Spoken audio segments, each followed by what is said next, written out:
Hello বন্ধুরা, আবার আমি চলে এলাম তোমাদের মধ্যে একটা নতুন রান্নার রেসিপি নিয়ে। তো বন্ধুরা, আশা করছি ভিডিওটি ভালো লাগবে। তো তোমরা সবাই দেখতে থাকো। প্রথমে আমি বাটা মাছটাকে তেলে ভেজে নিলাম।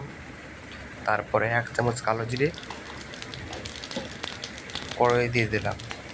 তারপর আমি কালো জিরেটিকে ভালো করে ভেজে নেব। ভেজে নেওয়ার পর আমি 1 চামচ লঙ্কার গুঁড়ো দিয়ে দিলাম তেলের মধ্যে, আর একটু জল দিয়ে আমি একটু ফুটিয়ে নেব। একটু ফোটানো হয়ে গেলে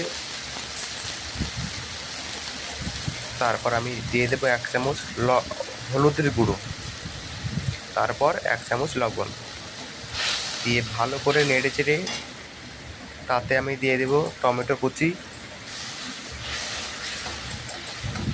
এবং টমেটো কুচি দেওয়ার পরে তারপর আমি দিয়ে দেবো মাছ ভাজাগুলো। তো বন্ধুরা, তোমরা দেখে বুঝতেই পারছো এটা কি মাছ। এটা বাটা মাছ, খুব সুস্বাদু মাছ একটি। তো মাছগুলো ভালো করে ফুটে নিলাম। তারপরে দিয়ে দিলাম আমি সর্ষে বাটা। তোমরা সবাই কমেন্ট করে জানাবে সর্ষে বাটা কার কার খেতে ভালো লাগে।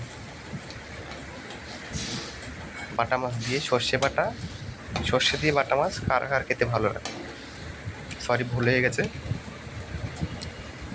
জাস্ট কালারটা দেখবে তোমরা, অসাধারণ। তারপরে আমি দিয়ে দিলাম ধনে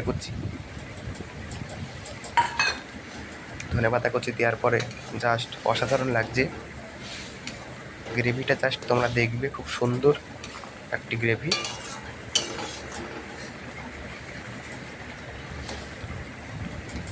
একটু ভালো করে আমি ফুটিয়ে নেব মাছটা ফোটানোর পর তোমরা দেখতে থাকো কী করি। তারপরে একটু সর্ষের তেল কাঁচা আমি মাছটার উপরে দিয়ে দিলাম, যাতে ঝাঁঝটা একটু আরও ভালো হয় ঝাঁঝটা। তো বন্ধুরা, দেখলে কত সহজ একটা রেসিপি।